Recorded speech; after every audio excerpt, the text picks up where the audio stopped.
حدیث مبارک میں آتا ہے کہ حلیمہ سعدیہ جب بچے کو لے کر امام الانبیاء کو لے کر امام المرسلین کو لے کر پہنچی تو بنو سعد کے گھر میں سے کوئی گھر ایسا نہیں تھا، کوئی گھر ایسا نہیں تھا جہاں سے گلاب کے پھولوں کی خوشبو آ رہی ہو۔ ہر گھر سے، پوری بستی کے اندر، پورے گاؤں کے اندر، ہر گھر میں، ہر فرد سے خوشبو آ رہی ہے، جیسے کہ کسی نے پوری بستی کو گلاب کے پھولوں سے چھڑک دیا۔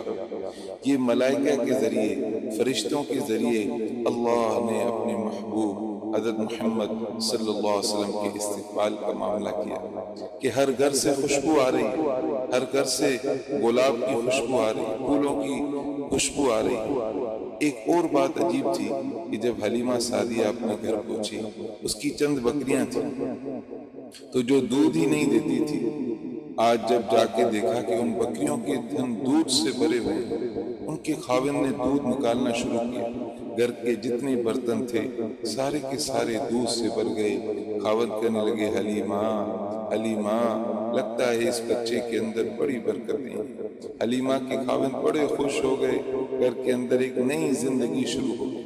دیکھیں، اگر اللہ تعالیٰ چاہتے تو اپنے حبیب کی پرورش محل میں بھی کروا سکتے تھے۔ اللہ نے بعض نبیوں کی، بعض انبیاء کی پرورش محل میں کروائی۔ موسیٰ علیہ السلام کو محل میں پالا، یوسف علیہ السلام کو محل میں پالا، اپنے حبیب، اپنے پیارے حضرت محمد صلی اللہ علیہ وسلم کو بھی محل میں پال سکتے تھے، مگر اللہ تو دیکھنا چاہتے تھے کہ دیکھو یہ بچہ اس گھر میں جا رہا ہے جہاں بکریوں کے تھنوں میں دودھ نہیں ہوتا، اب اگر اس کے